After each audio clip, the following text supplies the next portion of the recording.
One last ace in the hole. On the last exciting episode of AxoniusRex, we follow the story of Namekian, who was taken from his homeworld at birth by Toa and Deborah. Traveling with them to disrupt the time stream, he ends up seeing other Namekians and uses the Dragon Balls to find out the origins of his birth. Infuriated, full of rage, he uses all of his energy to destroy Mira. He becomes a time patroller and is transported to Hell by the Supreme Kai of Time to take care of Deborah. After doing so, he travels throughout time to the Namekian period and ends up fighting against the Ginyu Force and Frieza to discover the origins of his birth and find out who his people really were. He then finds Nail and Piccolo and trains with them extensively for a set period of time, finding out who he really is and the people that he came from. After gaining new powers training with his two new friends Nail and Piccolo, he puts his new skills to the test and goes in an expert mission against Great Ape Vegeta. Using the cunning he learned from Piccolo, he goes straight for the weak spot and uses his new Namekian powers to become giant and fight off against it one-on-one.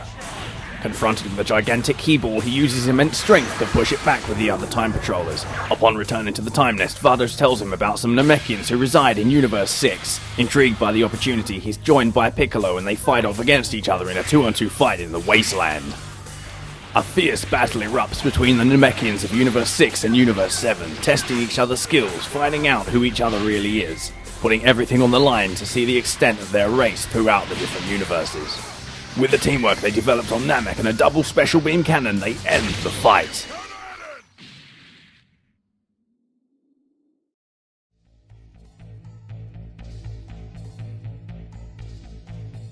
In Konton City, standing on a pillar, is a very menacing-looking clone Piccolo, looking for his next victim. Our Namekian is below, meditating on the arches. Trying to catch him off guard, he fires a special beam cannon, but he's no match for the reflexes of our Namekian. Perfect timing. Without pause, they enter a violent death battle. It would seem this clone Piccolo is stronger than he looks, and his wit is not limited by his malice. They clash with such cataclysmic raw energy that they shake the very ground beneath them. It seems there is more to this plot than meets the eye, and the clone Piccolo leads the Namekian away from Konton City. Landing in the Wasteland, they enter a Seraph.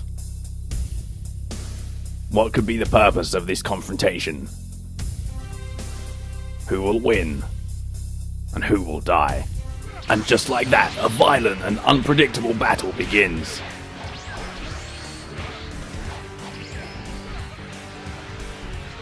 The battle continues with great intensity, with both fighters pushing back against each other in even amounts.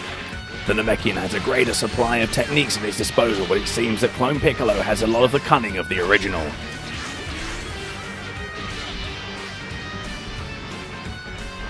Clone Piccolo is becoming a very tough opponent, matching him for power, and for speed, for intellect, for cunning. The both of them fighting is like a dance of death, a symphony of destruction. In the middle of their fight, Clone Frieza drops in from space after being dispatched by Broly. He charges up his power and goes after his next opponent, which just so happens to be the Namekian in front of him. This new opponent with such violent ferocity catches the Namekian off guard and is unsure of how to proceed. As this violent death battle continues to erupt on, crashing down to Earth is Vegeta after being knocked off of Kami's lookout by Timebreaker Vegito. For a moment it seems that Frieza, using his telekinesis to catch the Namekian off guard, has the upper hand, and he throws down a torrent of meteorites and finishing off with a death ball. Enough is enough, and it's time for the Namekian to go into kaioken. Rushes back into battle with full strength just as Vegeta starts to climb upward. Clones, feeling his overwhelming ki, team up against him in a 2-on-1 fight that is too much for our Namekian even in kaioken. He puts up a valiant display of bravery as it continues to fight off against the odds with a 2-on-1 clone match, which is definitely beating him down.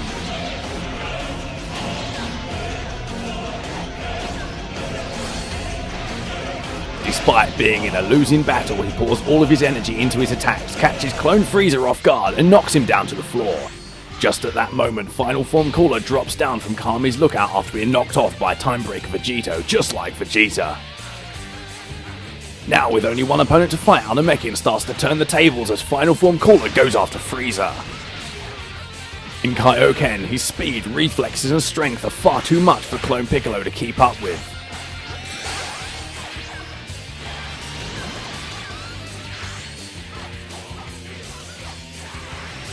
Frieza and Cooler are almost matched evenly in strength, speed and power until it's evident that Cooler has more energy than he's letting on and catches Frieza off guard.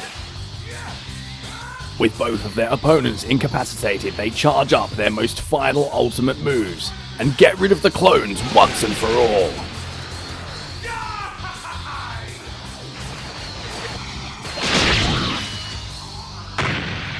Now that the fight is over, our Namekian can relax. Or so he thought, as Cooler charges in and wants more from this fight. After using up most of his energy in Kaioken, he's limited in what he can do but still manages to keep up a pretty good fight against Cooler.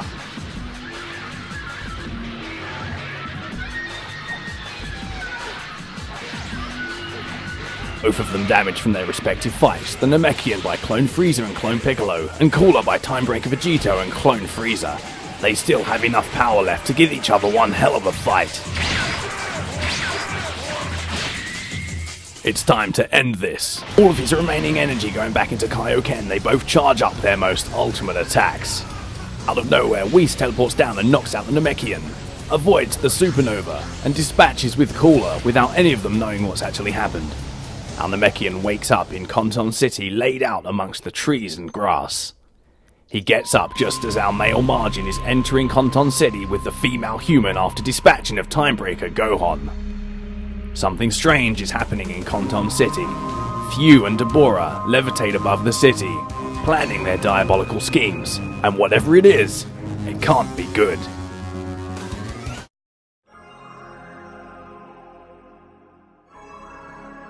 First for the QQ Bang, is relatively similar to Bardock's clothing, giving 4 in health, 5 in stamina and basic attack without much reduction to your Ki Blast supers.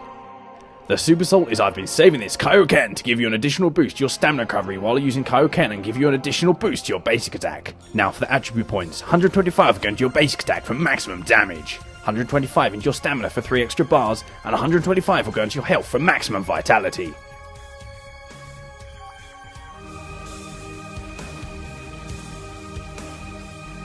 First for the super moves, Meditation will be your Ki charging move to give you Ki auto recovery while you're attacking in Kaioken.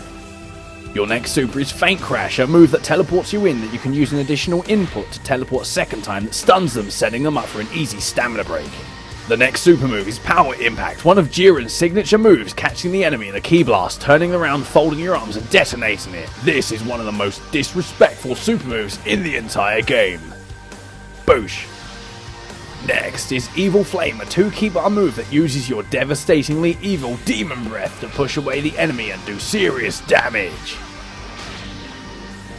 Your awoken skill is Kaioken for crazy stamina during Kaioken times 3 using your Super Soul. Your first ultimate is Hell's Flash, Android 16's signature move he used against Cell in the anime to erupt the ground around you, dealing serious damage. Your second ultimate is Burning Strike, a move that teleports you in and delivers one massively strong kick that sends their jaw to Otherworld. Finally, your evasive is Dragon Burn to stop all damage in its tracks and freeze enemies who try to hit you, setting them up for an easy stamina break.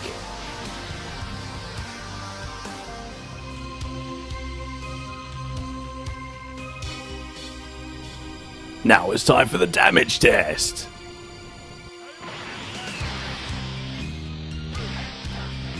First, your full light combo chain will do a pretty nice 4075 damage. Next, your full heavy combo chain will do a pretty nice 3749 damage. Your full mixed combo chain will do a very nice 6357 damage.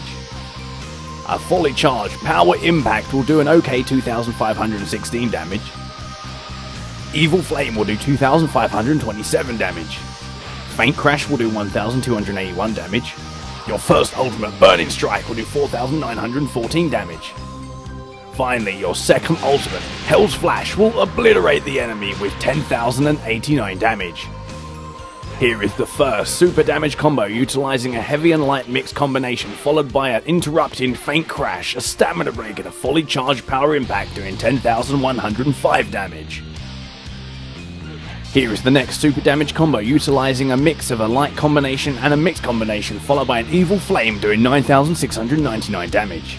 Here is the first ultimate combo utilizing a quick, easy rush-in knockdown combination followed by a faint crash and a heavy stamina break straight into a Hell's Flash that will annihilate the enemy and catch them in a very disrespectful ultimate finish doing over 17,000 damage. And finally, here is the second ultimate combo using the same easy rush-in knockdown combination followed by a faint crash, a stamina break and an evil flame setting them up for an easy burning strike that will end the opponent and do over 15,000 damage.